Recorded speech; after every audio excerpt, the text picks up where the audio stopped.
Hey there. Hi. I'm taking my video content into a little bit more personal direction and will probably explain the rebel stand along the way of why it exists and what I'm here to do. And I'm going to start with what it was like to grow up in foster care. So if you don't know, I'm Petra Monaco. I'm the founder of the Rebel Stand, but I'm also an author and artist at petramonaco.com. And part of my story is that I grew up in foster care since I was roughly 2 years old, give or take.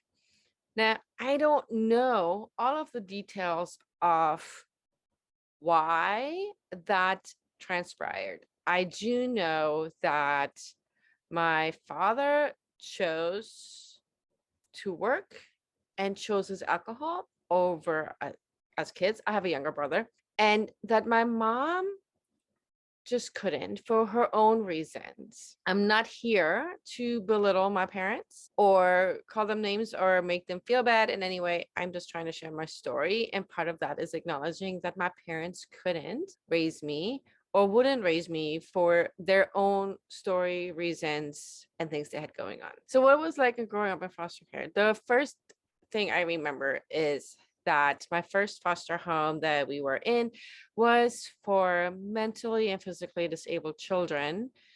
And the reason we were in this particular home is because it was the closest foster home to my parents, so that my parents could continue a relationship with me and my brother and work towards reunification. I mean, that is in most cases the goal. And had we gone anywhere else that wasn't for had we gone to a foster home that was designed or created for, let's say, regular kids, although I really hate describing it that way, we would have been further away, and that could have made it a lot harder for my parents to visit. I don't really have bad memories of that particular foster home. Now, mind you, I was really, really young. I remember having friends, playing outside, going on trips, helping in the kitchen, helping out with the other kids. First grade, I was still there. I sort of had my first kiss, like things, like normal things that every kid goes through. And I don't have a bad memory as far as like experiences. We then encountered a family that I don't know how they learned about me and my brother. I just don't know. I just know that at one point we started to visit them, they started to visit us. Next thing we know, we're spending weekends there. And I believe even summer vacation. And before I knew it, I was so upset that they would leave us there every weekend because I wanted to live with them. And that was my first foster family. Now, I will say that I feel absolutely grateful that I didn't go through this experience of having continuous foster homes and foster families that I went through. For me, it was literally just three. First was the group home and then the foster family. And that became a little bit more challenging. I was quiet for the most part, timid, following the rules and just pretending everything was perfect because that's how I needed to cope. When you're a foster kid, you are constantly feeling unsafe. You are not feeling protected. You want to be liked and loved because you've already been rejected so much that you do everything that you can possibly think of to be a good kid so that you're not going to get kicked out, abandoned, and rejected again because you've already been through that and it sucked. And so I became a member of this family. I had my brother joined us, so that was great, right? This family had two biological kids and then six foster kids altogether. So we were a big family of 10. And it was definitely, we weren't needing for anything. Like we had everything that we needed from like the material stuff. We had a roof over our head, we had food, we had toys, clothes, like we had all the things that you could possibly need from a materialistic thing, right? The thing that was probably lacking is the emotions, the affection that didn't come natural. And at some point, I didn't talk about the things that bothered me. I pretended everything was great. That was literally like everything's perfect. There's nothing wrong. And I remember having to sit at the dinner table with my foster parents and being like, you have problems, you need to talk about them, and blah, blah, blah, blah, blah. And I'm like 6, 7, 8 years old and literally going, what problems? Like, what are you talking about? And that sort of became a thing. And, I'm a kid. Kids mess up all the time. Like, we do things. So this is how we learn, this is how we grow. And I became a really close friend with the wooden spoon. I grew up in the 80s. The wooden spoon was a thing. And at some point, I started making it a game. Like, Chase Me Through the House. It was a relatively big house and it had connected rooms. And so I would run around in circles and like, catch me and then whatever, right? And so yeah, it was relatively abusive in that foster family, but who am I going to tell? Who am I going to talk to about that? Nobody. So I continued to pretend everything was okay. Everything was fine. There was nothing wrong.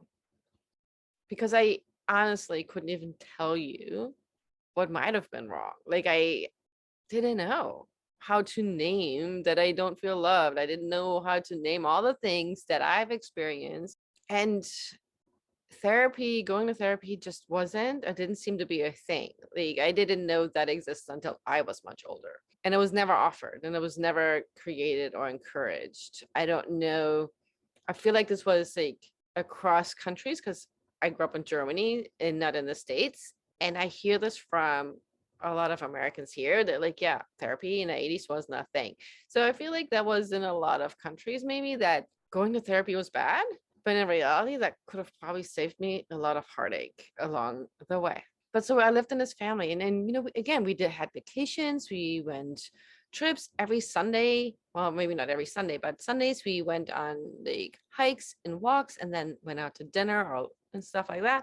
And so it felt like a normal family. We played outside, we rode our bikes to the park and roller skated in the streets, and everything was fine. What wasn't fine is that my parents didn't visit as often, and I was heartbroken. My mom, and again, I don't want to really talk bad about her and make her the bad person, but this is my experience. She would make promises of like, oh yeah, I'm coming to visit, and then we'll do this and this and this, and you're gonna come home and blah blah blah blah blah. And it never happened. It just never happened. And so I was always left with this huge, huge disappointment, and learned that people are always going to disappoint you. People talk a good game, but they're always disappointing. And my dad, the visits too, they were infrequent, not as regular as there probably could have been. And my dad didn't really try for reunification. My mom wanted to. I know that. But it just didn't pan out for whatever reasons that I am not privy to. So there's that. And then I became a teenager.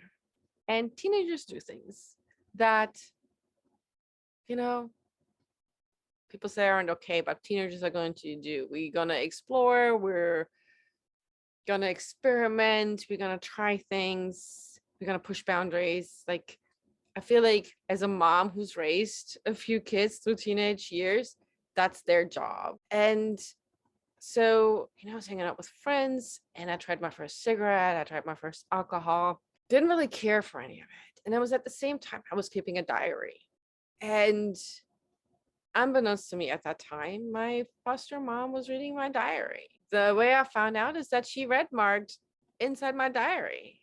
And I was crushed again because that diary was my private space, my thing that nobody was supposed to read. It was private. Like, that's what a diary is. It's private. And again, another lesson learned is that you can't trust people. And at some point, something happened and that foster family didn't want me anymore. And so I hate this word, but that's probably the word, rehomed after 6 years being with them, separated from my brother, and put into a new foster home, not a family, but a group home. And that was probably a little bit more challenging.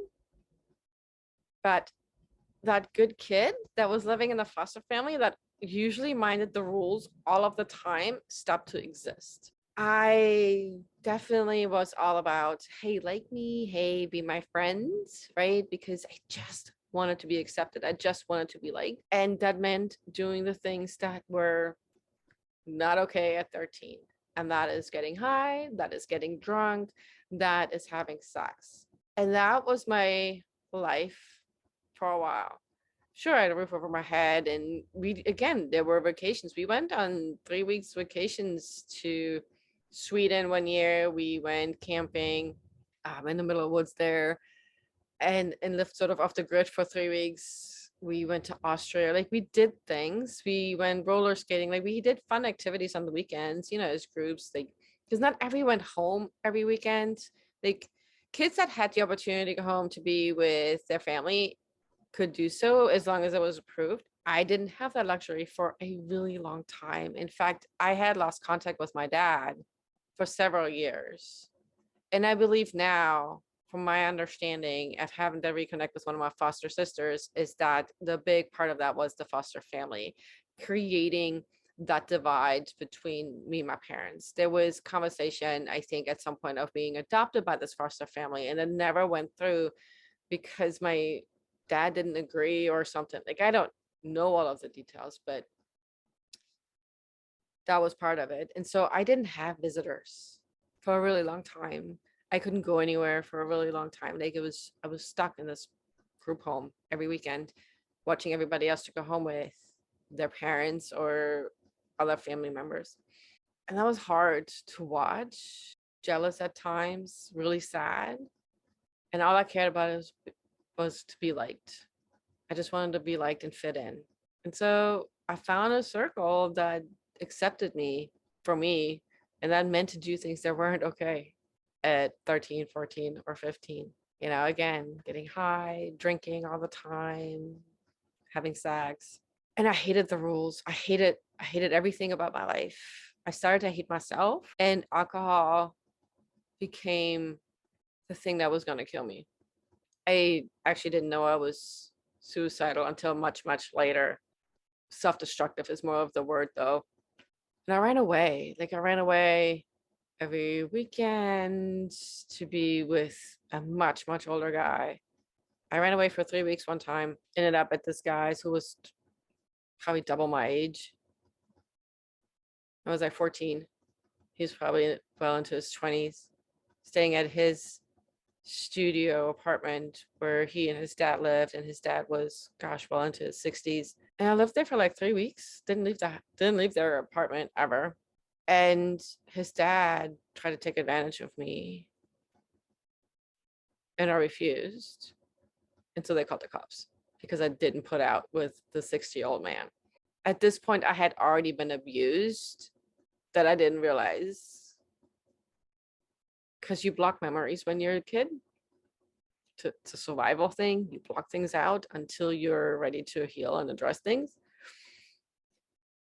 Anyway, so the police came 2 o'clock in the morning and took me back to this foster home. And I had this conversation with this one social worker. I was like, listen, you have a choice to make. Either apologize to everybody here and ask to stay, or go to a new group home, because what I was doing wasn't acceptable or okay. And here's the words that she said to me that are still with me to this day, because it was for the first time I felt believed in. And she said, Petra, you're not stupid. You don't have to do all of these things. You are really bright and smart, and you can do some amazing things with your life. I had never heard these words before. What I did hear before, and that was from my foster family, probably around 8, is that I was stupid and I would be worthless and I wouldn't be successful, and that I would be like my mom and that would be like my dad, and it didn't put them in a good light.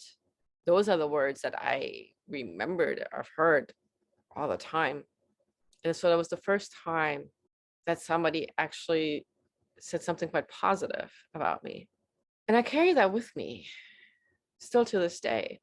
And so I turned things around. I ended up improving my grades, going from failing to A's and B's. Ended up graduating at 15 with one of like top 10 grades at my high school.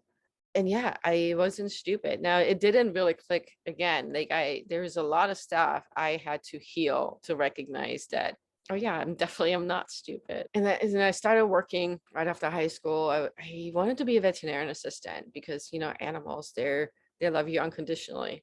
There's a theme in my life. And so I started working that. And then physical ailments, I have osteoarthritis in one of my knees, and that's from being a gymnast and dancing from the age of 6 until I got booted out of the foster family. I was pretty active and busy with things like that kept me busy, which hindsight, keep you busy, you won't get in trouble. So I had dance lessons and gymnastics and music lessons. So I didn't have time to mess around. And when I went into this last group home, I gave everything up. I didn't enroll into gymnastics. I didn't start dancing again. I sure as heck didn't continue with my music lessons. But so here I was at 15, osteoarthritis in one of my knees, and couldn't continue working because I was on my legs for anywhere from 8 to 16 hours a day, and it was too much. So I had to quit. And then I moved in with my mom. I was 16. I moved in with my mom, and I had freedom that I've never experienced before. I could come and go as I wanted. I could do what I wanted. Nobody was there to give me rules. So I connected with 3 of my friends in the city I was living in. And Frankfurt is quite big. And there's a section, Sachsenhausen. It's sort of like bars and restaurants division, I guess, if you will. And started hanging out there and made new friends and continued drinking and all the other things. But all of that is for another story. The thing I can say now about growing up in foster care is that I'm grateful for it. I didn't always love whatever experiences I've had, the abuse, whether it be physical, sexual, or emotional, like nobody would want that. And yet I'm grateful for growing up the way I did, simply because it's allowed me to take risk as an adult. It allowed me to be an entrepreneur. It allows me to be the kind of parent that I became. But it wasn't easy, like I said before, my foster family would sit me down, like, you have problems, you need to talk about them, blah, blah, blah. And it's like at 8, you don't know what that even means. And nobody ever sat down and explained it to me. Nobody was like, oh, maybe we should give her some therapy and, work on some of this stuff.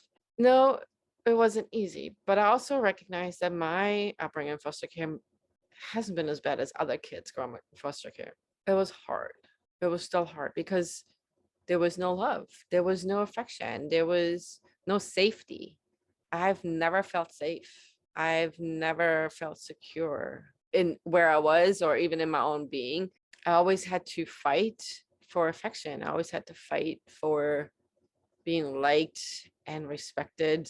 And that ended up leading to people pleasing, saying yes when I really meant to say no, and just always going above and beyond for people that I liked, that I thought I needed to be friends with. I have some really good memories. I think about the places we were able to travel and visit, and the things that we were able to do, camping, and then doing them, walking them at midnight, being scared, some bear coming out the woods, and the counselor scaring you on purpose, going to Bavaria, a little farming town, and diving into the mud bath and swimming in the lake, helping with the farmers' cows, riding our bicycles, going to Sweden. Sweden was a good time until I had to go to the hospital because my knee was already messing up. Then flipping our canoe on the lake. So there's been some good experience that I have had, and I think the challenging are just the emotional ones, right? The ones that left me abandoned, that left me insecure and unsafe in a world that we don't want that for kids in general. Anyway, I think that's enough for today. But this is like the first 16 years of my life. Hope you have an amazing day. Talk soon. Bye.